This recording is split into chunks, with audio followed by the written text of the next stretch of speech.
Pengajaran Evidence Informed. Pengajaran Evidence Informed adalah pengajaran yang menggunakan bukti eksternal yang kuat, membandingkan pengalaman masa lalu dengan pengalaman masa kini yang diuji oleh bukti eksternal, dan menilai bukti tersebut untuk meningkatkan praktik pengajaran kita sendiri. Istilah pengajaran Evidence Informed menekankan bahwa pengajaran adalah praktek profesional yang kompleks dan situasional yang mengacu pada berbagai bukti dan pertimbangan profesional, bukan hanya didasarkan pada bentuk bukti tertentu.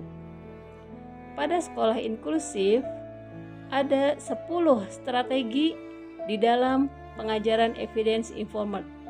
Yang pertama adalah penyesuaian terhadap lingkungan fisik, di mana dalam lingkungan fisik ini memodifikasi lingkungan fisik untuk mendukung pembelajaran peserta didik seperti pengaturan pencahayaan, pengaturan tempat duduk, atau penempatan bahan-bahan ajar.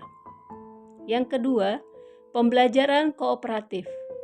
Pada metode pengajaran kooperatif ini dilakukan dengan cara peserta didik bekerja dalam kelompok-kelompok kecil untuk menyelesaikan tugas atau memecahkan masalah.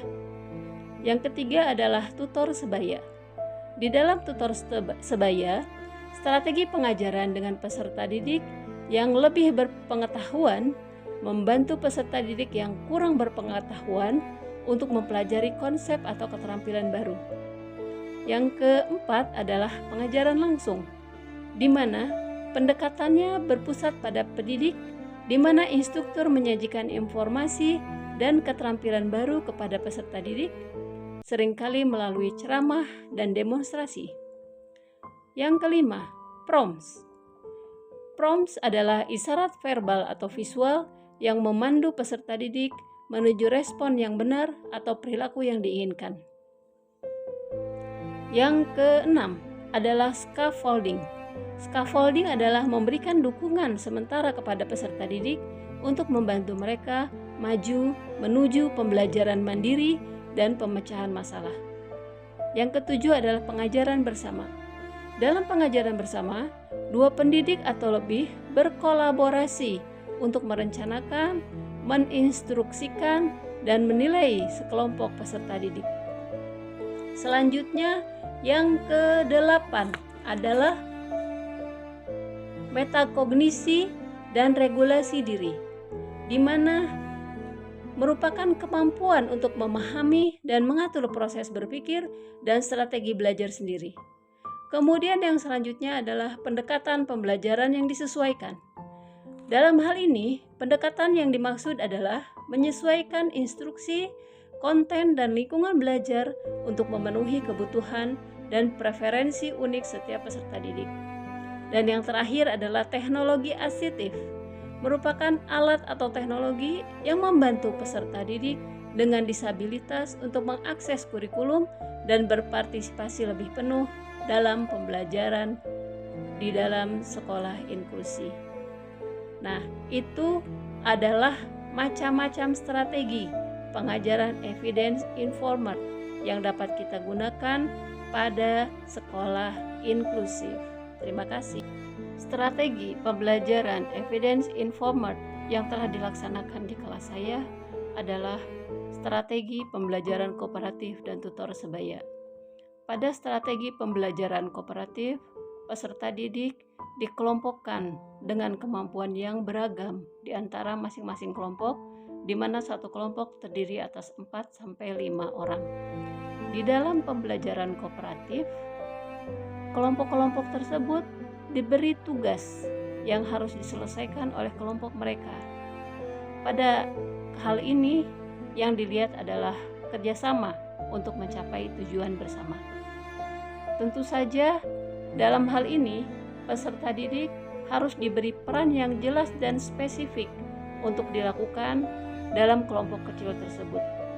Kemudian guru menetapkan pedoman yang jelas tentang bagaimana kemajuan kerja kelompok yang akan dipantau.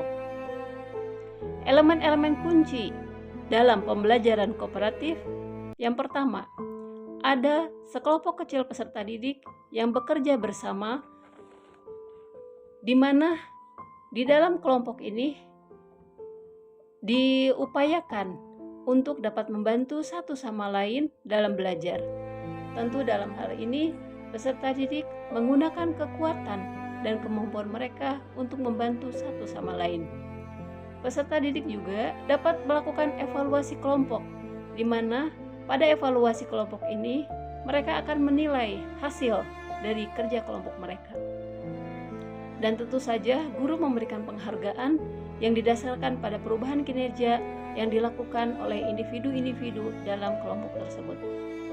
Di dalam pembelajaran kooperatif ini ada beberapa hal yang muncul. Yang pertama adalah munculnya keterampilan interpersonal dan sosial. Kemudian yang kedua, adanya interaksi yang saling mendukung. Yang ketiga, adanya ketergantungan yang positif. Dan yang keempat, adanya akuntabilitas individu. Serta yang keenam, yang kelima, adanya pemrosesan kelompok. Nah, di dalam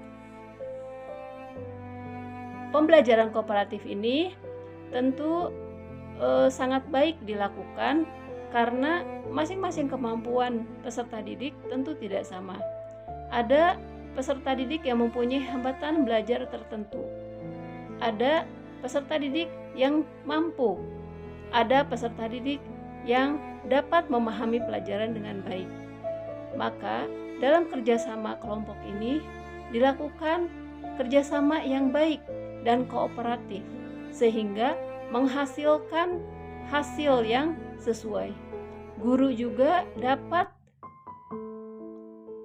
memberikan penilaian yang otentik terhadap hasil kerjasama dari kelompok tersebut. Tentu dalam hal ini pelibatan semua peserta didik sangat berpengaruh. Tentu dalam hal ini peserta didik dapat mengembangkan keterampilan berpikir, dapat bekerja sama, dapat saling mendukung di antara kelompok tersebut, sehingga masing-masing dari kelompok tersebut dapat memahami pelajaran dengan kemampuan yang sama. Kemudian yang kedua adalah tutor sebaya, di mana tutor sebaya ini adalah dukungan peserta didik ke peserta didik lainnya. Dalam tutor sebaya ini, tentu dukungan ini harus diberikan kepada siswa-siswa yang memiliki disabilitas atau hambatan belajar. Dalam hal ini, ada keterlibatan antara peserta didik tersebut. Seperti apa tutor sebaya dalam aksi belajar mengajar? Tutor sebaya melibatkan seorang peserta didik yang membantu peserta didik yang lain dengan materi dan tugas tertentu. Dalam tutor sebaya ini harus dalam satu kelas yang sama, satu usia yang sama, dan sehingga dengan tutor sebaya ini saling tolong-menolong di antara peserta didik tersebut. Tutor sebaya dapat mendorong inklusi karena dapat menjembatani kesenjangan dalam pembelajaran bagi peserta didik yang memiliki kebutuhan beragam. Tutor sebaya juga dapat meningkatkan pemahaman dan kinerja akademik dari peserta didik.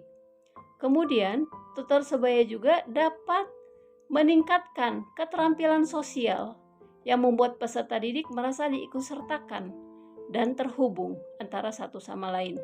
Tentu saja dalam hal ini muncul juga sikap kolaboratif dan dukungan emosional untuk meningkatkan kepercayaan diri antara tutor dengan peserta didik.